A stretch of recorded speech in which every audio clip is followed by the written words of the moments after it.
everything I've done, there's always a little bit of something I would just like to tweak a little bit. So it's really, I'm still hunting down the great tune that I've never written.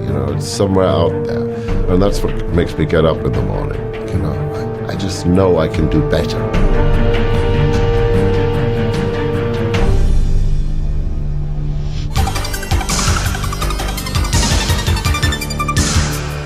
It was the 80s in London. I was very fortunate to have this friend who was a well-known film composer in England, Stanley Myers. He'd written the music for The Deer Hunter, and he was constantly working. And I got the job to be his assistant, run the espresso machine, and he would teach me about the orchestra. Friends of ours had started a little movie company called Working Title Film, and so we worked on a movie called My Beautiful Laundrette, starring Daniel Day-Lewis. And so that was really my first introduction into film scoring. It sort of took off. It was this really unusual piece of filmmaking, and that was a good start.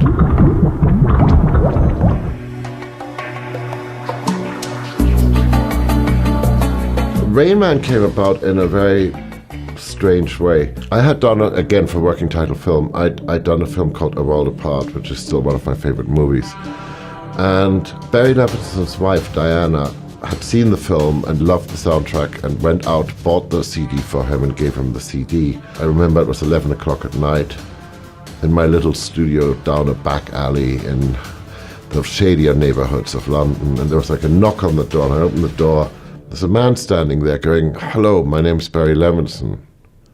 I'm a director." And I'm going, "Yeah, you and my mum both." He started to tell me about this movie that he was making with Dustin Hoffman and Tom Cruise. And he asked me very politely if I would even consider going to Hollywood and working on it, while I was just going, "Yes, please." So I did it the way I did any independent little movie I had done in England before. Except now we were in Hollywood. It made me very, very nervous. Literally, Barry had to tell me, "This is okay, move on, go to the next bit," because I would have just spent forever on a single note.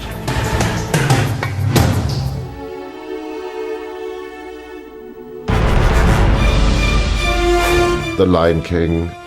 At first I didn't want to do it. Sometimes all the right things happen for all the wrong reasons. I didn't know how to do animation, and I thought, it's a Disney animated film, so it'll be like Fairy Tale Princess, and I kept saying, "I don't know how to write Fairy Tale Princess music," and they kept saying, "That's why we want you." My daughter at the time was 6 years old, and I'd never been able to take her to a premiere of any of my movies, and I thought, Dad wants to show off, so that's why I took the job. And there I was being flippant, I'm doing this movie about fuzzy animals. And suddenly I realized that the heart of the story is a child losing their father. And my father died when I was very young. Suddenly I was confronted with something. And, the fuzzy animal movie became actually very serious and very profound for me. And so, I wrote a requiem for my dad.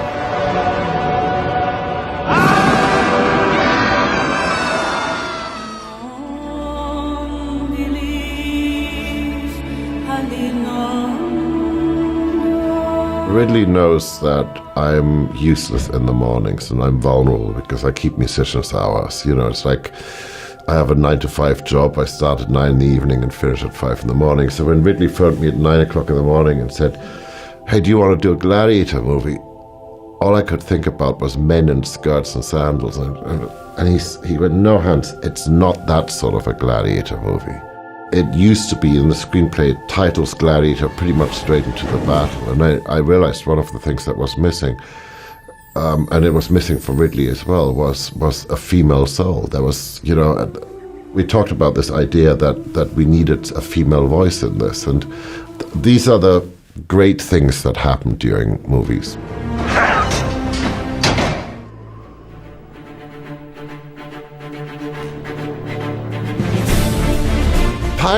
Pirates was a complete accident. I mean, I was working with Gore on something, and I said to him, so what are you doing next? And he's going, well, I'm thinking of doing this Pirates movie. Going, Pirates movie? Really? Seriously? This is the worst idea I ever heard. I got a phone call from Gore on a Sunday going, come over, have a look at this thing. He showed me a movie that I couldn't possibly have imagined, when he was talking about it. And I loved how wrong I was and how right he was. There was very little time left by the time I got onto this. I was going, okay, I better go home and write a theme. And I started at 7:30 in the evening. I'm just exploding with ideas, except I'm starting to be so tired. So the playing gets worse and worse and worse. And it's just like my fingers aren't moving properly anymore. Now it's 5 o'clock in the morning or so. So that's sort of how that movie came about. What seems to be a major preoccupation of Chris's and mine is the idea of time and how time affects everything. If you think about the 3 Batman movies we did, Batman Begins, Dark Knight, and Dark Knight Rises, it's 3 movies to you, but it was 12 years of our life. I think we managed to figure out a new way of telling those sort of stories. I've done over 100 movies and it's always been the same. I never know if it's working. I never know how it's working. Sometimes I have the instinct that I might be onto something, and sometimes you get that feeling of, ooh, it's all falling into place. The images and the sound are becoming one. I think sonically, the sound of those movies became different, and the sound of those movies very much, I think, influenced other movies around us.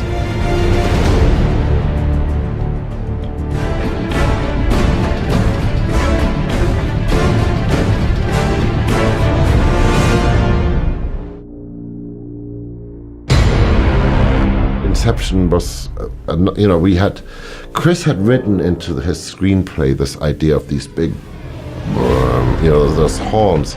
So it was a story point, and suddenly everybody absconded with that idea and put it into every trailer that there was.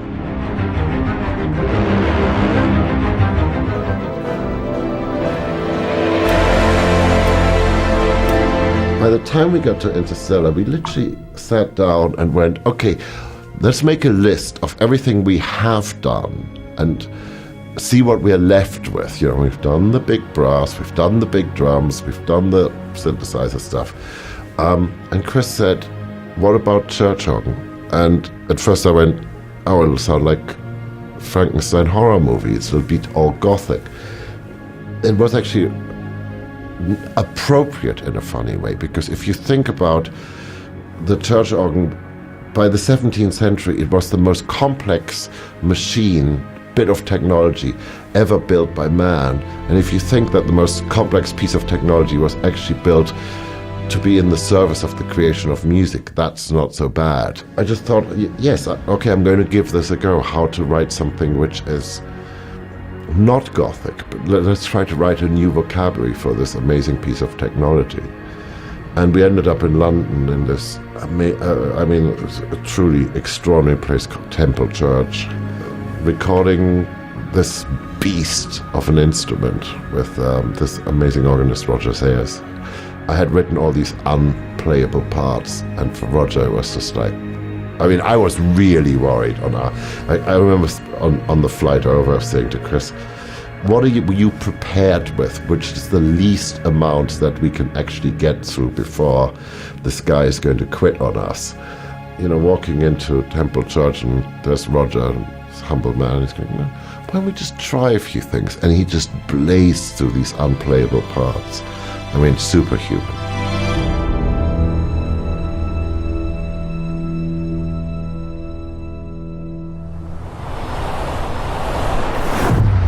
Blue Planet 2, little did I know, because I'm ignorant, this Earth, this little blue planet of ours that we cohabitate, 70% of it is covered in water, and we're so used to terra firma. So I thought, wouldn't it be interesting to figure out how to have we called it the tidal orchestra, an orchestra that, has sort of ebb and flow and waves, and so we just sort of figured out how to make the orchestra into a more impressionistic tool, and basically explain to the players that everything they learned about their instruments was now going to go by the wayside, and we were going to figure out a new way of playing the instruments.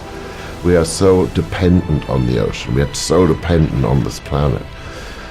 And we know so little about it. And I just thought if the music can become some sort of a bridge between what is under the surface to us, you know, and just to bring us closer to this world, so that maybe just for a moment we realize that if we don't look after them, it won't look after us. While other kids were playing with Legos, I was torturing the piano. And it sort of became an obsessive thing. So I'm basically unemployable. I can't do anything else. I have to stick with this music thing because it's the only thing I ever learned. And it's the only thing that gets me out of bed in the morning. It's the only thing I want to do. I'm still learning.